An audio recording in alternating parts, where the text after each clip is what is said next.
Karma to Christ ministries आपका स्वागत करती है।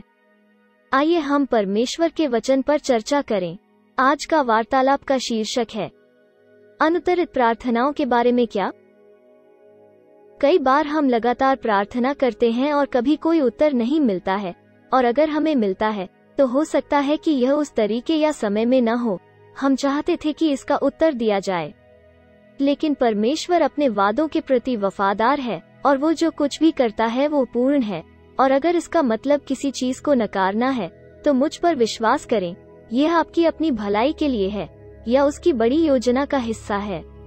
जो कुछ भी हमारा दुख है, हमारा सांत्वना यह है कि यीशु सभी चीजों के नियंत्रण में है और जो कुछ भी होता है वो संयोग से नहीं होता है। जब हमें वो नहीं मिलता जो हम मांग रहे हैं तो हम दिखाते हैं कि हम यीशु से कितना प्यार करते हैं, सिर्फ इसलिए कि उसने हमें बचाने के लिए चुना है। यह इन कठिन समयों में है कि मसीह के सच्चे शिष्यों ने उनके नाम की स्तुति जारी रखते हुए उत्कृष्ट प्रदर्शन किया है।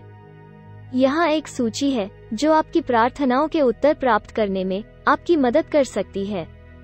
1. आपके दिल में पाप निश्चित रूप से परमेश्वर को आपकी प्रार्थना सुनने से रोकेगा।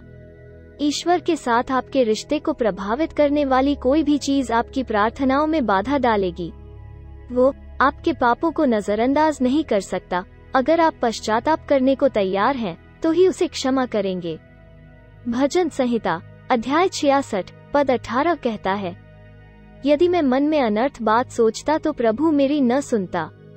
2. परमेश्वर से कुछ भी मांगने के लिए आपको विश्वास की आवश्यकता है। विश्वास रखें कि वो हमें वो देने में सक्षम है जो हम मांग रहे हैं, और यह कि मांगने में हमारी दृढ़ता को पुरस्कृत किया जाएगा। हमारे पूछने से पहले हमें हाँ की उम्मीद करनी चाहिए। इब्रानियों अध्याय 11 पद 6 कहता है, और विश्वास बिना उसे प्रसन्न करना अनहोना है, क्योंकि परमेश्वर के पास आने वाले को विश्वास करना चाहिए कि वो है और अपने खोजने वालों को प्रतिफल देता है।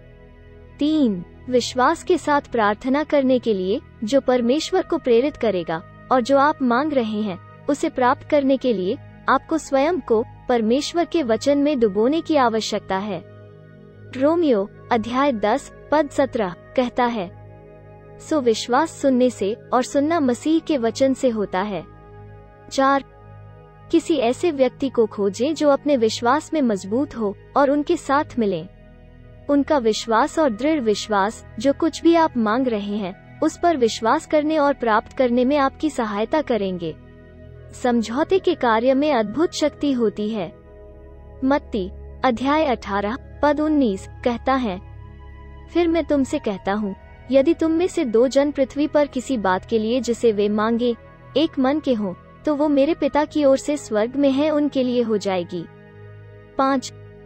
धैर्य रखना सीखें और अच्छा करते रहें, यह जानते हुए कि परमेश्वर आपको कभी असफल नहीं करेगा।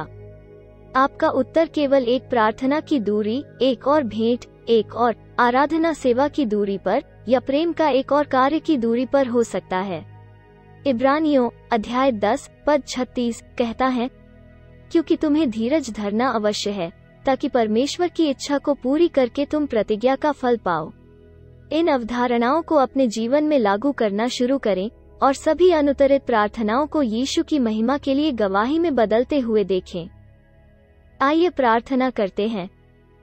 स्वर्गीय पिता, आप जरूरतमंदों के संकट में उनकी ताकत रहे हैं। तूफान से शरण, गर्मी से एक छाया। धन्यवाद पिताजी कि हमारे सभी फैसले निष्पक्ष होते हैं और हमारे फायदे के लिए होते हैं। धन्यवाद कि आपकी इच्छा यह है कि हम जो मांगते हैं वो हमें देकर आपका आनंद पूरा करें। जब हमें अपनी प्रार्थनाओं का उत्तर न मिले तो हमें क्षमा करें कि हमारे प्रति आपके प्रेम पर संदेह है।